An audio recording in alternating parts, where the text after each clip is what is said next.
जय वाल्मीकि, जय भीम, जय महाराष्ट्र।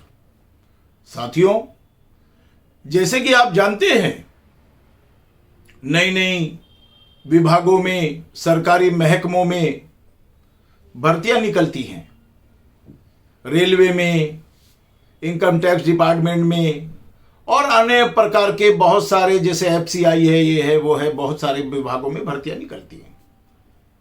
अब आप विचार कीजिए, भर्ती निकली है 21,000 लोगों की रेलवे में। एक उदाहरण ले लेते हैं। लेकिन फॉर्म भरा 2 करोड़ लोगों ने।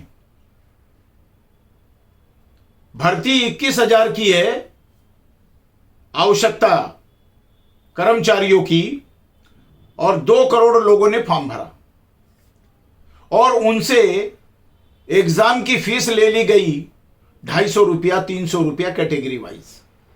अब एक एक व्यक्ति ने, हम एवरेज पकड़ लेते हैं 250 रुपये का, 250 रुपये। अब 250 रुपया प्रति व्यक्ति फीस ले ली सरकार ने एग्जाम देने के लिए। 2 करोड़ लोगों का 250 रुपये से कितना पैसा बनता है सरकार के पास? नौकरी 21,000 लोगों को मिलनी है, 2 करोड़ लोगों से पैसा वसूल लिया। अगर जब भर्ती पूरी हो गई, भर्ती प्रक्रिया 21,000 तुम्हारे पूरे हो गए, तो तुमने जो बचे हुए लोग थे उनका पैसा रिटर्न क्यों नहीं किया ऑनलाइन? वो पैसा आप गबन कर गए। बेरोजगारों का आप शोषण कर रहे हैं। नौकरी तो आप दे नहीं रहे पर्याप्त मात्रा में। अरे भाई, देश की भूख 4 रोटी की है और तुम उनको आधी रोटी खिला रहे हो, तो 3.5 रोटी तो उसके अभी भूखा है वो। ये कैसे चलेगा? आपने करोड़ों रुपया जो इकट्ठा किया सरकार ने, वो रिटर्न करना चाहिए था लोगों का, नहीं किया आपने। आप ये भर्ती के माध्यम से जो सरकार ने लूट मचा रखी है, ये व्यवहारिक नहीं है।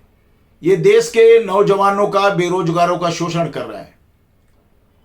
ये मैं भारतीय कर्मचारी मजदूर यूनियन के माध्यम से सरकार की इस तरह की कार्रवाई और प्रक्रिया की घोर भर्त्सना करता हूं, निंदा करता हूं, और मैं समझता हूं कि सरकार तुरंत इस तरह का अंकुश लगाए कार्य पर। भाई, भर्ती प्रक्रिया, आपने 2 करोड़ लोगों के फॉर्म भरवा लिए, उनसे फीस ले ली, ठीक है, बात समझ में आ गई। लेकिन जब भर्ती प्रक्रिया पूरी हो गई और आप लोगों ने 21 लोगों को, 21,000 को नौकरी दे दी, तो बाकी के जो लोगों का पैसा आपने जो फीस ली थी वो रिटर्न कर दो उनको। क्यों नहीं करते रिटर्न? मलाई मार रहे हैं। वो पैसा जाता कहां है? खुलासा करे देश के सामने सरकार। ये व्यवहारिक नहीं है।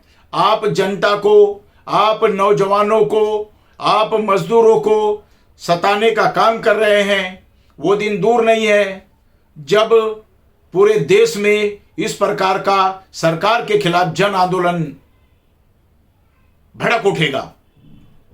और आपको समझना चाहिए कि अन्य देशों में इस तरह से जब जन आंदोलन उठता है तो क्या होता है। श्रीलंका में क्या हुआ, वेनेजुएला में क्या हुआ, और अन्य देशों में इस प्रकार का क्या हुआ। आप किस तरफ ले जाना चाहते हैं देश को?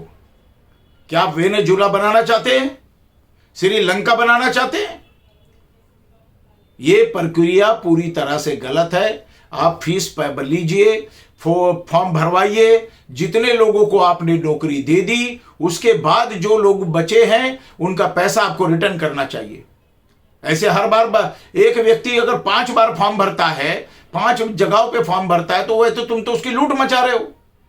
ये कहीं ना कहीं गलत है। मैं भारतीय कर्मचारी मजदूर यूनियन के माध्यम से इसकी घोर भर्त्सना करता हूं। सरकार को इस तरह की गलत प्रक्रिया पे पूरा अंकुश लगाना चाहिए, और जितनी भर्ती होनी है उससे मैं तो कहना चाहता हूं कि अगर 20,000 कर्मचारियों की भर्ती होनी है तो आप 1 लाख लोगों का फॉर्म भरवाइए, आप 2-2 करोड़ का फॉर्म भरवाते हैं। करोड़ों रुपया तो आप ऐसे ही इकट्ठा कर लेते हैं, अरबों रुपया।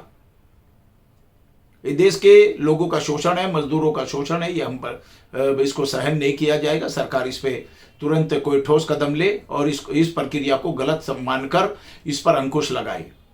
इतना ही कहकर साथियों, मैं अपने 2 शब्दों को यहां विराम लगाता हूं। जय वाल्मीकि, जय भीम, जय महाराष्ट्र।